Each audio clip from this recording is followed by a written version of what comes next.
Wait, what? When I returned to the shadow stop after shopping at the store, my mother-in-law was nowhere to be found. I checked the timetable and found that the last shadow had left 5 minutes ago. As I was in despair, I received a call from my mother-in-law. Judith, the shadow. Too bad for you. You're so inconsiderate to come along on our family trip in the first place. A stranger like you should walk 4 hours to the hotel. Understood? I don't know why I couldn't fight back. I was just so shocked by the fact she hated me so much. My husband and father-in-law were supposed to join us separately. Now that the last shadow had left, I had no choice but to hike for 4 hours along the mountain road to the hotel. I was at a loss when a phone call gave me a glimpse of light. My name is Sandra. I'm 30 years old. I work at a variety shop in a shopping mall.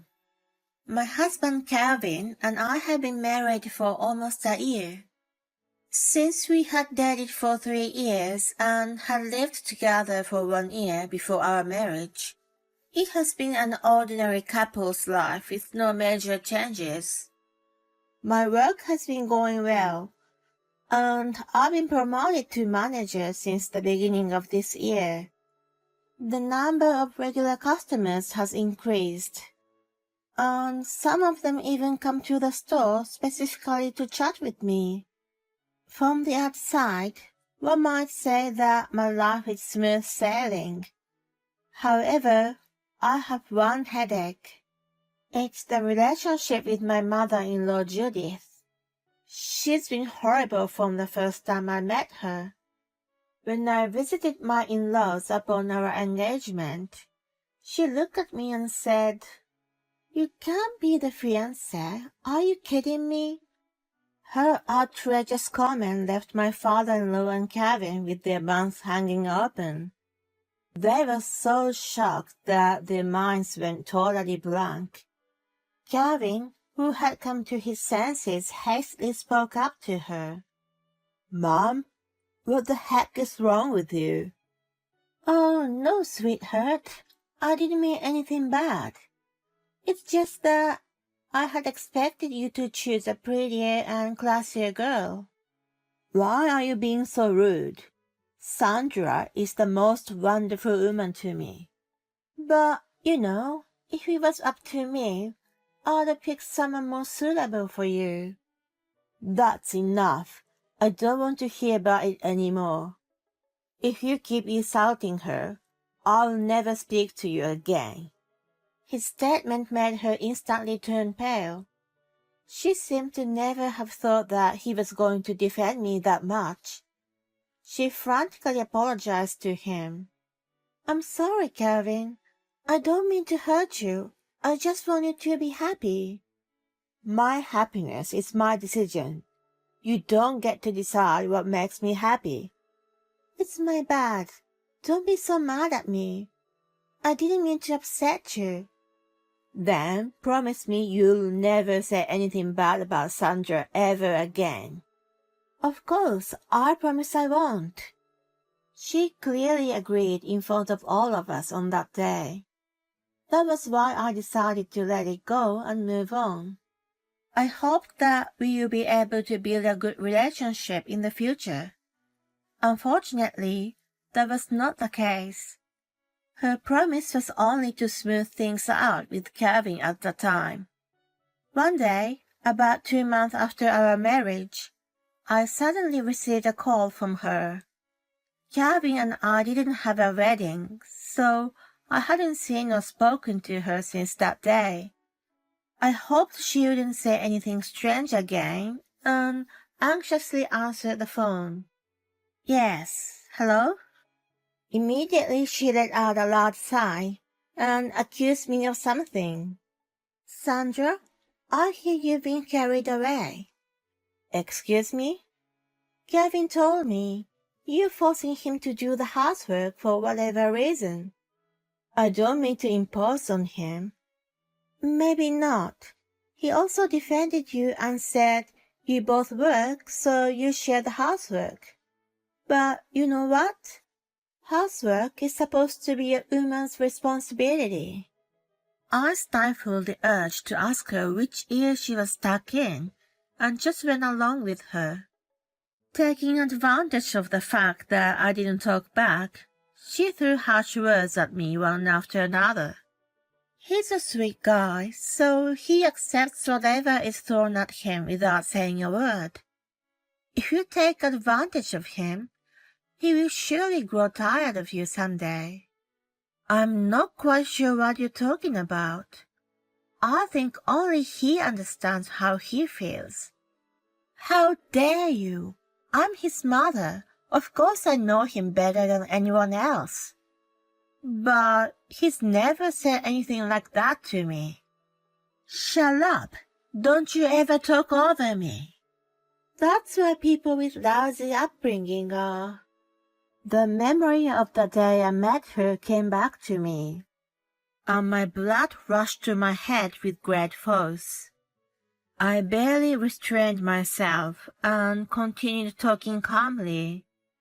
Well, with all due respect, you promised that you would never say anything bad to me again, didn't you? I didn't say anything bad. I'm just saying what I think. I'm hurt enough. If you just want to make an insulting call, could you please refrain from doing so? Oh dear, that's why I didn't want him to marry a disobedient girl. She was satisfied with what she had said, and hung up the phone before I could say anything back. The sound of the disconnected tone echoing in my ears increased my irritation. What the heck just happened? Did she take her time just to insult me? I couldn't get over it. I was adamant to report it to Calvin when he got home. When he did that evening, I immediately brought up the matter. He looked surprised and apologetic. Seriously, I'm sorry after all the warning I gave her. Not your fault. I can't talk back to her too. You have the right to. I'll call her now. Thanks. He took out his phone and called her right away. He was talking harshly the whole time, and I could hear Judith sobbing on the other end. After about 10 minutes of talking, he ended the call looking puzzled. I'm confused. My mom kept insisting that she didn't mean any harm. She didn't, huh? Just like the last time? I mentioned to her a while ago that I was doing the housework. Apparently that prickled her nerves.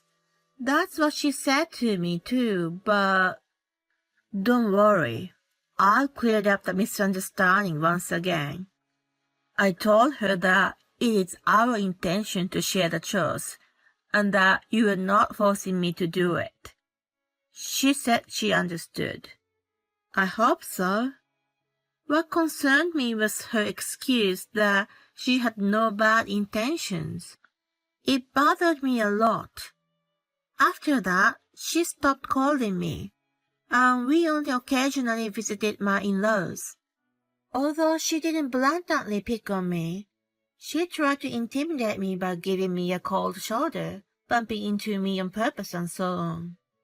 Even after a year of marriage, her attitude was still as cold as ever, but I had gotten used to it and stopped caring about her so much. Then one day, to my surprise, my in-laws invited us on a trip.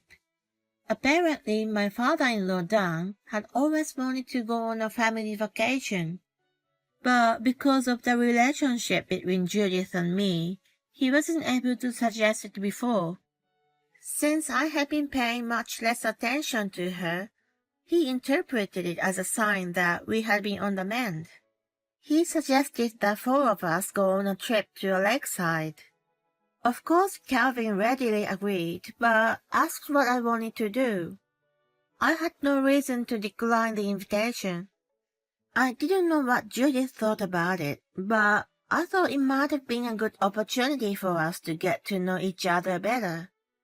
With such positive thinking, I gladly accepted the invitation. 1 month later, on the day of the trip, we had to take a mountain road to the destination. At the foot of the mountain, there were many sightseeing spots which I was looking forward to visiting. Calvin and Dan, on the other hand, decided to go hiking in the mountains. Since Judith and I weren't so fit, we inevitably decided to go separately.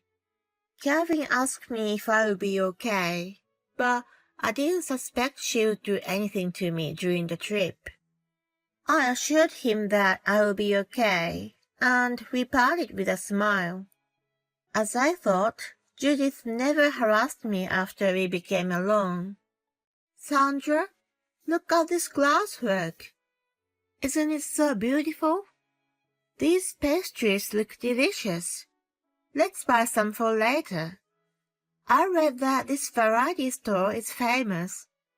Since you work in the same field, you must be interested. As if our previous relationship had been a lie, she was very proactive in interacting with me. I was so pleased with her that I had a smile the whole time. To be honest, I wasn't keen on being alone with her, but it turned out to be great, and I was moved. I let my guard down without knowing what awaited me later. It was almost dusk when we finished sightseeing. We were going to make the last shadow that Judith had checked in advance. When we arrived at the shadow stop, Judith looked at her watch and muttered we still had 10 minutes. It would take almost an hour to get to the cabin going up the mountain road. I was thankful for the shuttle service. Calvin and Dan were going directly by car. While Judith and I waited for the shuttle to arrive, she apologetically asked, "Sorry to ask, Sandra, but can you go buy me a drink? I'm a little thirsty." "Sure, what would you like?" "I'd like a tea, not too sweet. I'd also like some snacks." "Okay, I'll be back." I took my wallet and my phone and headed for the convenience store a short distance away. 10 minutes would have been enough time. I picked out some snacks that I thought she would have liked and paid the bill. But then when I returned to the bus stop, she was gone. Wait, what? I hurriedly checked the timetable and found that the last shuttle had left 5 minutes ago. As I was in despair, I received a call from her. "Judith, the shuttle." Her high-pitched laughter cut me off. I was bewildered, not knowing what was going on, as she triumphantly said, "Too bad for you. You're so inconsiderate to come along on our family trip in the first place." "Inconsiderate? Why did you lie about the time?" "Because you've been acting up and annoying me. You're just a stranger to me. Is that what you think of me?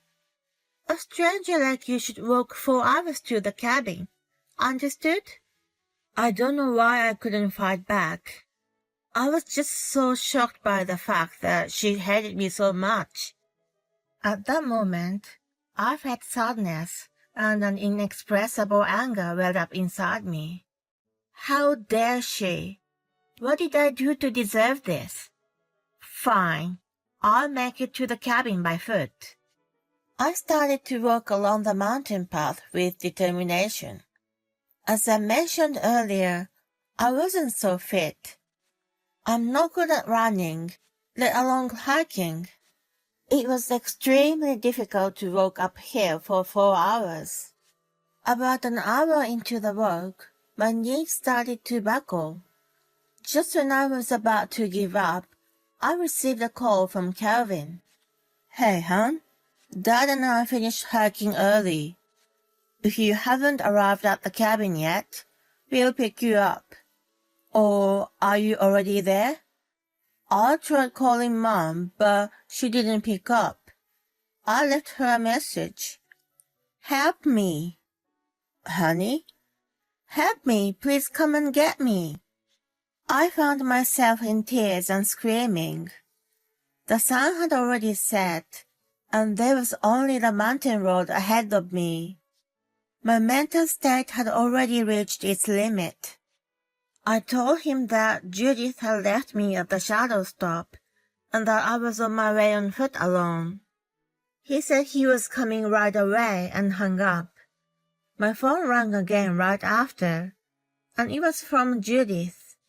I dared not answer it, but it rang incessantly. She must have read the message from Calvin that he was picking me up and called me in a hurry. She must have freaked out. I kept ignoring her calls and waited for Calvin to pick me up. Half an hour later, I was inside a car with him and Dan. I was so relieved and tears started rolling down again. Dan was already informed of what had happened and apologized to me with a battered look. I'm so sorry, Sandra. Judith has gone way over the line. It's okay now. Thank you so much for picking me up. You must have been scared alone in the dark. Here, take this. He handed me a cup of hot tea. Thank you. It filled me with warmth. The sadness I had felt earlier was gone, and only anger toward Judith remained. When we arrived at the cabin, she came running up to me, clutching her phone. Oh, Sandra, thank God you're okay. You're safe. What? I didn't think you'd miss the bus. I went ahead, but I was going to ask Calvin to pick you up.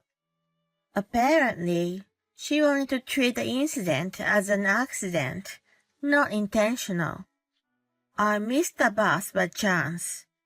That was what she was going for.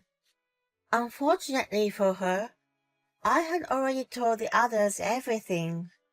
She told me a false time and made me go to the store at the right moment. That alone was enough to convey malice.